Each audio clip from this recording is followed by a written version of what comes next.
Julongo jutela moyo ni bedu kutolu shuin mani tiyo kule maber.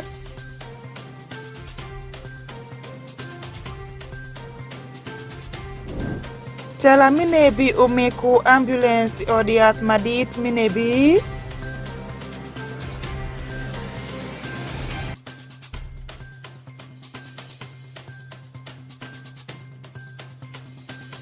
Jutenu yub mikiru yat pilwenyu tuo malaria i district mimarasha.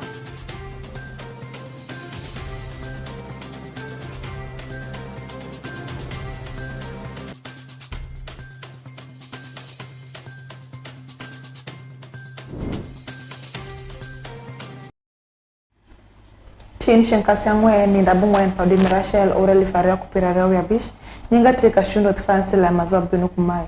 Juluongu jutela i district mimoyo ni bedu kutolu shuin mani tiyo kule maber. Lembenu weshire irombu malaropi seed senior ushaku. Mukelu jutela mapol jurunyodu kujuponji mi district esha. Ni binu ka Rachel ni weshu ikumpeko masukuru wesha bekadhiye. Man kite midaro pekune. Okum Dominic utie kulembe mazao. Tuolu shwin tiyu kulima ber winjiri mandikri ikinju piretek idutish lembenu weshre irombu madit malaropi seed senior ushaku ininda bero padumi Rachel oreli fario kupirario yabish sukuru milaropi seed senior ushaki oreli fario kudashel mumbedu sukuru mamiku ngesh niluag dhano mikabedu re ingeye dogedaku sukuru pa government oreli fario kudabiru Manwangre niya gibe kadhi peku mapol, mutie wenda uwia manyano kisukuru, kumukende mapol. Honorable alero to maza mutie jawang dhanu, mimoyo mayuretu i ot mokushik, uluongu jutela misukuru eni nenu niya giberu kutuolu shwin. Gitiu kulima ber, mani dikri iyore miwe shikingi shalo jurutish maber, pinikethu tish uwot maber ikingi. We are supposed to have transparency, accountability, we're supposed to have dialogue, we're supposed to really have issues related to consensus in running such a school so that it can develop. Because if we do not really cooperate, if we do not pass information and we do not communicate among ourselves, teachers do not communicate with the parents do not come for meetings, then there will always be disorganization in any school. Ojali Gabriel Mutie, Councillor Milaropi, Mushungu shalo jawi kom ota bish mi district mimoyo. Uwe shushalo jutela ginyang niya jurunyodu misukuru esha gidekiringo. Kujuponji, manuangre niya nyitisilengi matendo tendo mako gishulungo. Muketu sukuru neo badangungo. The school fees payment, first of all, it has become a very big blow. More especially from the AGM, which featured most. Because parents, meaning that parents are not impressive to the payment of school fees and they are not owning the school. If they are really to own the school and have that love for their children, that they want these children to learn, and I think it is the biggest responsibility ever they should have produced. Andevu Caesar Mutie, Councillor Milaropi Town Council, uluongu jutela mi district esha ni nenu niya. Gimi kushuak ni sukuru esha, iyore miwa kushuak man keru ibang jutela madongu. Pien wangre niya wang mapol jutela mi district esha ubedu mikungo shuak igi. The teachers must do their role, their patriotic duties, must ensure that they play their role as required in teaching professions. Then also the students must also get serious. You see, here somebody teaches you here, locally here, but also there are some percentage which requires you to also, you need to push it yourself. Not everything to be taught in class by the teacher. You have also a role to play in this case. So students, the teachers, they have roles, and also the parents, they have roles to play. And also each and every person must be blamed for what has taken place in the past. Unzimai Rogers, muteja wikom tete dekri pa juponji kujuru nyodo mi sukuru esha. Uluongu juru nyodo mi district esha ni nenu niya gishwalu awia migi isukuru esha. mani nen nyagi lupu toka wia megi magishwalu isukuru piniketu ginge peku magikadhie man kite majushupu daru kudu peku ne. My request to them is, please take the initiative to send your child to this school. The school, this is what was saying, Laropi Senior Secondary School is going down. Laropi Senior Secondary School, there are no teachers. The teachers have run away. Teachers have left the place. No, those are rumors. It is your responsibility. It is my responsibility. Many times as parents, if we pay school fees, we don't follow up. If you pay school fees of a child, you need to time and follow. How is the teaching? How is the learning of my child? How is it how things are moving there? Shandia Dominica Muteja wijuponji misukuru eni ukwayo lwagdanu mikabedu esha ni nenu nia gibedu kumar misukuru esha iyore mimi kushuak man kero pidongo pa sukuru ne piniketu sukuru esha udongi. Urging all of them to own this school and take this school as if it is their own home. Take the school in heart and participate into the school activities that can bring development to the school willingly without being forced. And they should change their attitudes towards school fees payment. And once that attitude is changed, every development in the school will progress without problem. Kashindo Fancy Okumu Dominic, West Nile TV, LEMB ANGEYA. Foshni kumu Dominic pinikelu wa LEMB ANGEYA tela minebi umiku motokari ambulance kupiki mi odiat madit minebi ininda bora pa Rachel oreli fario kupirareo ya bish pikonyo midwa kuwotu yot pa jurutu man mi waduri mi district esha lembenu weku jutela kujurutish mi odiat minebi madit kudanyonga madit Alfred Jawok utie kwa LEMB mazo. Tela minebi district ininda bora pa Rachel oruma eni gimio athote motokare manyen man ku piki ni kony yore miyot kom man ke woto paremo i district ne yo meni bende tela nyut matera ni a district ejabe paro pilembe miyot kom itenge mi gamoremo kodi kabiri matongtong motokari ambulance ne majo miyo ni tela mi yot kom utie bende ko piny mapoli iye pini konyo juroremo karachelo ku juro tich mikingi utie bende yok mi woto ni gamore mi kabiri matongtong kama juwadhi iye ni medo ko motokari ambulance eni district bende gimiko pikipiki pini konyo woto pa juru tich mi odiat kodi kabiri matundi gitek. Honorable Emmanuel Rombi mautie jawi kom dola beach minebi district wacho ni ama eni bi konyo bende juru tich mi yot kom karachelo ko juru remo magibe metore mo piyo to mobilize because there's a new blood center. But I want to thank also UNICEF and AFSI. They have given us very big refrigerator. That is what we are using for screening now. Then also, you know, the laboratory right now is what we brag of. It's a 5-star laboratory now, which means we can do all this testing of the blood from here, confirmatory test from here. Now, we have a blood distribution center. But the problem has been also on logistical issues that when we go to mobilize, how do we go? Because there are no vehicles. And we have been gambling. Sometimes they will use my personal vehicle. Sometimes they will use the one for hospitals. Sometimes for DHO. Even RDC will give us, including cow. And until in 2020, we increased on our advocacy. And that's when we started up this thing. We started this blood collection center and distribution using our double cabins and the rest, but they said it's not healthy enough, and that's why now we wrote a proposal to UNICEF, and UNICEF gave us a Land Cruiser, though they were a bit old. They gave us two, but one we deployed there. But he did not stop on our advocacy with a blood bank, and until by end of last year, that's when we were given this Land Cruiser.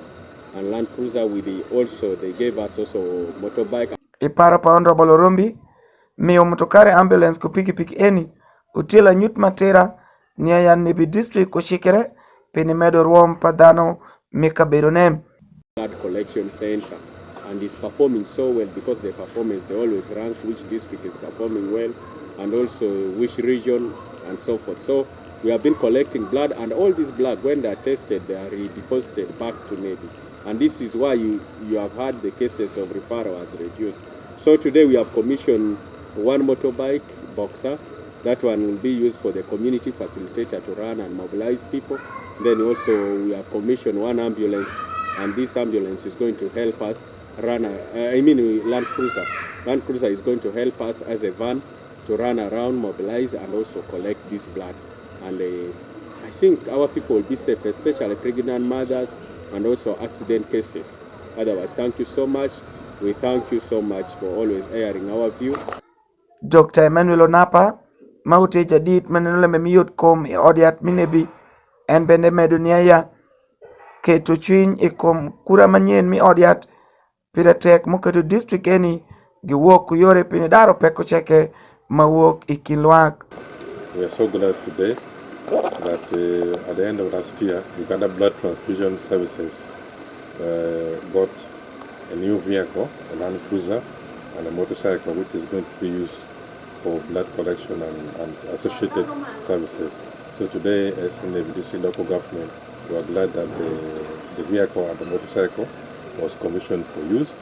And we want to thank the government of Uganda, but also the district local government for the great collaboration. So the vehicle is going to be under use in the hospital here, but it will be used to collect the blood from the neighboring districts. Motokari ambulance manamba ne UG adeka chel 00 adeka ngwena bongwen jomo mi yabedo kalmi yot kom mebi bedion madit mi nebi kotenge mi wuodhoremo pini konyo lwak dhano mi go nebi. Alfred Jawok, West Nile TV, LEMB ANGEYA.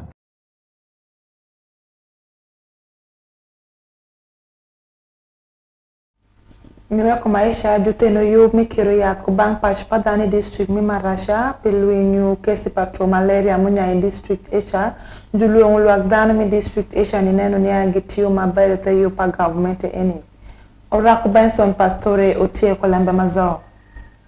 Mashalu kesi patro malaria unya ingomi Uganda district mimarasha manwangre West Nile. Uteno yub mikiro yat kubang pashu padanu makonyu minegu ber gamjigu kesi patro malaria lembenu timbre nindabere pa dimirashel oreli fario kupira reo ya bish ide bar mibura primary marasha district yubeni ushoku jurutish kujutela mapol pa governmente jurutish manenu lambiyot kum kuluak dano mapol mi district esha karashelo draru jeska mute jangei district health officer Uweshu etie kugen mania district mimarasha bashinwango ber madit iteyub esha pien kesi patro malaria unyai akesha I district ne. Maracha district local government is one of the districts that has benefited from indo-residual spraying. That is the IRS in short, and we've been using it in a way to reduce malaria in the district. This is the third time we have implemented this specific intervention. And why Maracha has been chosen among all other districts is because Maracha has a very high burden of malaria in the district. And since we started having this intervention of IRS, we have seen malaria reducing drastically actually. Alle madiki mutie karani I otish pa government district mimarasha uweshu yubeno bishikonyo pini jigu kesi patro malaria munya district eni mane kwayo lwagdan nenu ni agitiyo mabere the yubne. Initially Maracha used to stand at 53% cases of sicknesses in facilities, health facilities. Those were reported to be malaria. But the first IRS, which was done in 2022, helped us, but people did not realize the impact so much. But now, when we reached last year, that is 2023, the chemical was changed. This time we now use Actelic, which has so much helped. Morin Orodrio muteja nenwe yu mikiru yatheni unyuthu ni luak dhanu kitemagi beshitiyo kodu mane luongu gini nenu niya gitiyo kod gikara shelo. We are contributing to the national goal and therefore strengthening the health system in Maracha district local government. Our interventions are basically on malaria reduction, and our mode of intervention is on ICCM, that is Integrated Community Case Management. We work very closely with our VHTs. There are so many other activities that PICOT has always been supporting the district with. Dramani Collins, muteja ng'ei jawang jawing'ompi district mimarasha. Udwa kufosh ni jutela mapol mbinu karashelu nindueni. Ega meweshu bende kumpe kuma district eni kadhie mashelu tie kesi patuo malaria munyai. Ega mekwayo dhano zoni nenu nyagi luinyu karashelu ni juigu tuo eni. I first of all want to thank the president for having put so many initiatives to ensure that malaria is eliminated in this country. I also want to thank the health department of the district for always implementing the presidential directives to ensure that malaria is eliminated in this country perfectly. I also want to thank the communities for always supporting the government programs, especially the initiatives to ensure that malaria is eliminated at a certain period of time. That is to say, by 2030. Besides all those challenges, besides all those achievements that people are trying to put in place, there is still challenge of misconception of some local people in our place. One, the issue of witch doctors. The issue of people believing that there's no malaria, which has been propelled by some people who don't believe. Ioro mukadhu district mimarasha ubweru kukesi patuo malaria matundu elifashel dakabusiel wabora majikwayo luagdan nenu nyagitiyu karashel uman maber kujurutish mukiruyat pilwinyu tuo malaria e district eni. Kashindwa Fancy Oraku Benson Pastore, West Nile TV, LEMB ANGEYA. Banga mi de sheng matin mabinu samarum kubang sheng adwa kufoshi ngati mteka na West Nile TV nyanga teka Shindwa Fancy immediately kana West Nile TV kuyuma Paul mubini wing Charles Street Talk with the time movie time shuku man Nile cast mabinu sawa share muruthieno idogiri maber.